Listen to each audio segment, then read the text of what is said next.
Bonjour à toutes et à tous, bienvenue dans True Social TV, l'émission qui donne des couleurs au S de l'ESG. Et j'ai le plaisir aujourd'hui d'accueillir Tony Biro. Bonjour Laurent.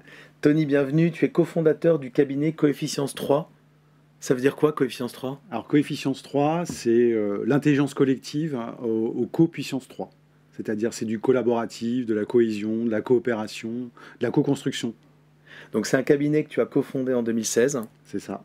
Vous êtes une dizaine de consultants. Voilà, on est trois associés fondateurs. On tombe sur voilà, une organisation qui est plate, où chacun est responsabilisé. Chacun fixe ses objectifs, par exemple. Avec une promesse incroyable qui est de mettre en place les organisations de demain et de les définir.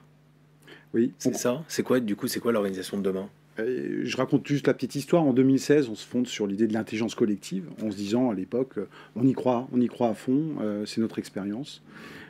5 ans après, on se dit, bon, je crois que l'intelligence collective, tout le monde en fait un peu.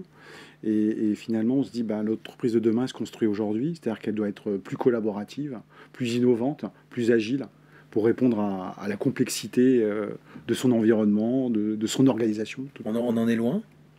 Oui. Ouais. Oui. J'ai l'impression que c'est quand même des notions qu'on entend beaucoup, mais on les entend un peu plus qu'on ne les met en place. Alors, il y a beaucoup d'intentions, de bonnes intentions, Ouais. et dans les faits, ça s'essouffle. Ça s'essouffle parce que c'est difficile à mettre en place. C'est difficile de changer la culture d'une entreprise. C'est long, Ouais. et ça demande beaucoup d'énergie.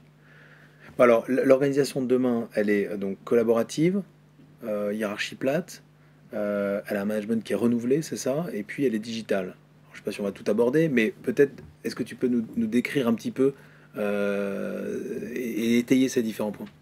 Alors, management renouvelé, ça veut dire de nouvelles formes de leadership.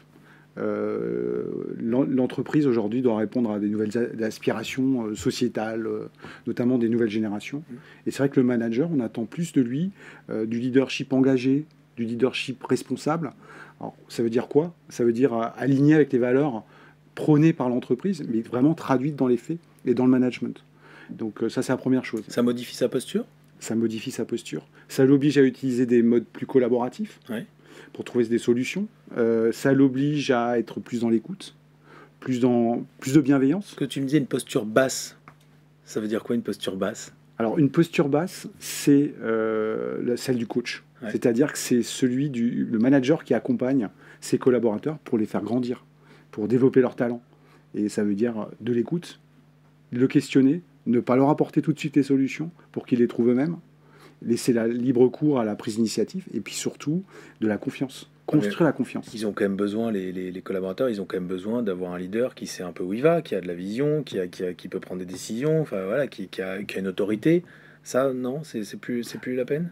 De moins en moins. Ouais. De moins en moins. Par contre, ils ont vraiment besoin de savoir où aller. C'est-à-dire fixer les objectifs, ça change pas. Il faut savoir fixer les objectifs et le cap. Ça, c'est le rôle du manager. Par contre, les moyens pour y arriver, les collaborateurs peuvent les trouver eux-mêmes. D'accord. Donc ça, c'est le management renouvelé, plus innovant. Sur la partie collaborative, tu me disais, il faut qu'on passe du participatif au collaboratif. Qu'est-ce que ça veut dire exactement le collaboratif? Alors, je vais faire une distinction. Le participatif, c'est le manager qui demande l'avis à son équipe sur un sujet. Voilà. Il prend la décision dans son coin. Le collaboratif, c'est on a un problème, on va trouver ensemble des solutions et on va construire ensemble la décision pour y arriver. J'ai un exemple en tête, c'est par exemple le recrutement. Aujourd'hui, il y a des processus de recrutement collaboratifs. Alors par exemple, ouais. c'est par exemple demander l'avis à chacun des collaborateurs pour l'intégration d'un nouveau collaborateur dans l'équipe. Nous, on le pratique en interne, ouais. On ne recrute personne sans qu'il ait vu tous les collaborateurs de l'entreprise. Donc chacun va donner son avis et ça va peser pour le coup dans la décision finale. Tu observes encore beaucoup d'entreprises qui ont des prises de décision très verticales, très autoritaires. Ça paraît comme ça quand on en parle, très archaïque, mais est-ce que ça existe encore? Il y en a beaucoup? Je dirais que malheureusement, c'est encore la majorité. La décision est trop centralisée. Et aujourd'hui, on a des collaborateurs qui demandent à prendre des responsabilités et participer aux prises de décision. Construire la stratégie d'une entreprise, ça se co-construit. C'est quoi du coup, ce qui arrive à une entreprise, les effets négatifs d'une entreprise qui continue à travailler d'une manière trop verticale, trop autoritaire, pas assez collaborative? Je vais citer des indicateurs RH, plus d'absentéisme, plus de turnover, du désengagement. C'est ça les conséquences d'une entreprise qui n'évolue pas et qui ne se met pas dans un mode plus collaboratif. Concrètement, ça va être l'attractivité d'entreprise qui se joue là. Aujourd'hui, des jeunes générations demandent de la flexibilité au travail. Ils veulent aller faire du télétravail, pouvoir avoir des outils digitaux adaptés et pas de l'ancien temps. Hein, c'est-à-dire pas démarrer son ordinateur pendant une demi-heure le matin, par exemple. Voilà. Et une entreprise qui se veut dans le mouvement, elle se doit de pouvoir répondre à ses ambitions et ses besoins. Bon, en 2016, donc vous avez vu ce qui allait arriver, puisque maintenant les sujets d'agilité, de collaboration, de digital, etc., voilà, c'est peut-être pas encore en place, mais au moins on en parle et on a plutôt envie d'être là-dedans. C'est quoi le next step? Il se passera quoi en 2030? C'est quoi l'organisation de demain en 2030? Alors, pour nous, on croit vraiment, on voit émerger aujourd'hui, c'est une entreprise qui prend en compte son environnement, ses impacts environnementaux. C'est-à-dire qu'aujourd'hui, la RSE, c'est plus une option.